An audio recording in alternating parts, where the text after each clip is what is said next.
UP के कई जिले हिंसा की आग में झुलस रहे हैं। बहराइच से लेकर महाराजगंज और कौशाम्बी तक मूर्ति विसर्जन के दौरान जमकर बवाल हुआ। तोड़फोड़, आगजनी और पथराव भी किया गया। बहराइच में तो पथराव और गोलीबारी से एक शख्स की जान चली गई, जिसके बाद हुई हिंसा पर अब विपक्ष सरकार को घेरने में जुटा है। अखिलेश यादव ने कहा है कि प्रशासन की वजह से दुर्घटना हुई। साथ ही यूपी सरकार को घेरते हुए पूछा कि विसर्जन के रूट पर पर्याप्त पुलिस बल क्यों नहीं थे। सरकार को न्याय करना चाहिए। एक चौकी इंचार्ज या वहां पर मौके पे कोई और छोटा अधिकारी हट जाए, उससे कानून व्यवस्था नहीं संभलेगी। प्रशासन को इस बात का ध्यान रखना चाहिए था कि जो प्रोसेशन निकल रहा है उसका रूट क्या है, रूट पे पूरी सुरक्षा है कि नहीं है, पर्याप्त पुलिस है कि नहीं है, और उसके साथ साथ उन लाउड स्पीकर्स पे क्या बजाया जा रहा है, क्या किसी को अपमानित कर रहे हैं। शासन की चूक की वजह से इतनी बड़ी घटना हुई कि भारतीय जनता पार्टी की चाल समझिए, ये नफरत या झगड़ा करा के ही समाज को बांट करके अपने राजनीतिक लाभ लेना चाहते हैं। बहराइच में हालत पर अभी फिलहाल काबू है, लेकिन हिंसा पर राजनीति कम होने का नाम नहीं ले रही। अखिलेश की पार्टी के नेता एसटी हसन ने सीधे तौर पर दूसरे समुदाय को ही हिंसा के लिए जिम्मेदार ठहरा दिया।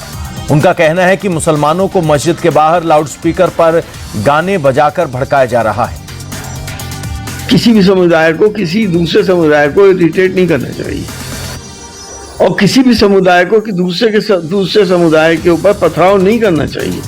कानून हाथ में नहीं लेना चाहिए। अपनी बात सरकार से कहें, अपनी बात प्रशासन से कहें, पुलिस से कहें, वो सही तरीका है। लेकिन लोग इरिटेट करते हैं। इरिटेशन जब होता है कि जब नमाज के दौरान मस्जिद के आगे खड़े होके तेज आवाज से लाउड स्पीकर बजाए जाएं, डांस करे जाए, और उनसे कोई मना भी करे तो नहीं मानते। बहुत सी जगह ऐसा भी हुआ है कि जब लोगों में आपस में झगड़ा हुआ, पथराव हो गया, फिर हिंदू मुसलमान हो गया। इससे हम सब कमजोर होते हैं। देश तो कमजोर होता ही है, हम सब कमजोर होते हैं।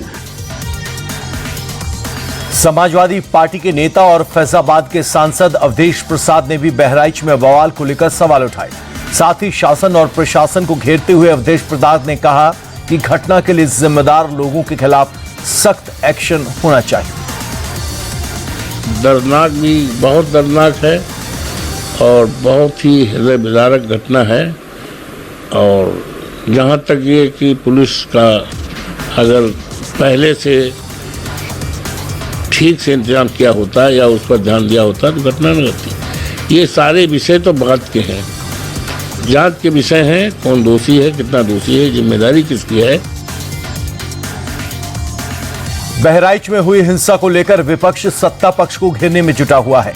आरजेडी प्रवक्ता और राज्यसभा सांसद मनोज झा ने भी घटना को लेकर सवाल उठाए। साथ ही बीजेपी पर निशाना साधते हुए कहा कि पिछले 12 से 13 साल में समाज में जहर घोलने का काम किया जा रहा है। ये जो जहर घोला जा रहा है ना हमारे समाज में, हमारे देश में 12-13 वर्षों से, वो जहर सबको लील जाएगा एक दिन, क्योंकि इस जहर की काट हम नहीं कर पा रहे। फलाना की मौत हुई तो चिल्लाना ताली पीट रहे हैं, चिल्लाने की मौत हुई तो फलाना ताली पीट रहे हैं। एक दिन ताली बजाने वाला कोई नहीं। दिन रात हिंदू मुसलमान, इंडिया पाकिस्तान, हिंदू मुसलमान, फलाना चिल्लाना।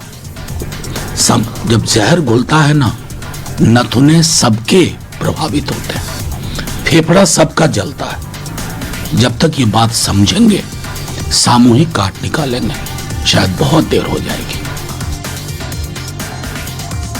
बहराइच हिंसा को लेकर विपक्ष के सभी सवालों पर बीजेपी ने करारा पलटवार किया।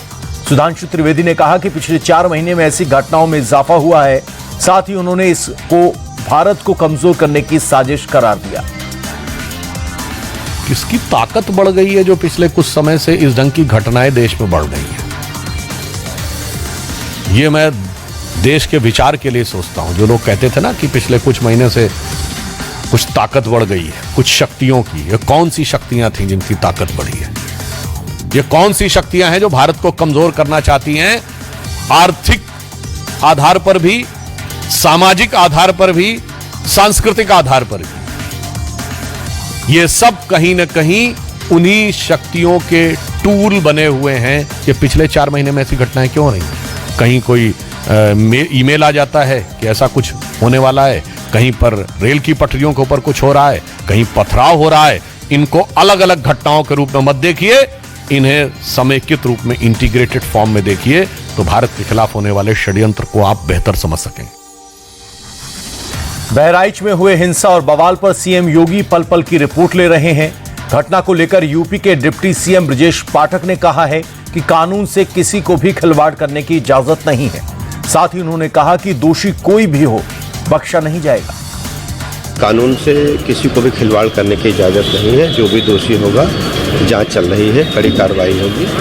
परिस्थिति सामान्य है और दोषियों की पहचान की जा रही है। मुख्य अनुशासन का पालन करवाने में यदि पुलिस के अधिकारी कर्मचारियों को भी लापरवाही पाई गई तो उन पर भी कड़ी कार्रवाई। विपक्ष के पास कोई एजेंडा नहीं है। हमारी प्रतिबद्धता है कि हम लॉ एंड ऑर्डर को मेंटेन करेंगे, हर स्थिति में लोगों को कल्याणकारी कानून व्यवस्था वाला राज्य की सरकार प्रदान करेगी।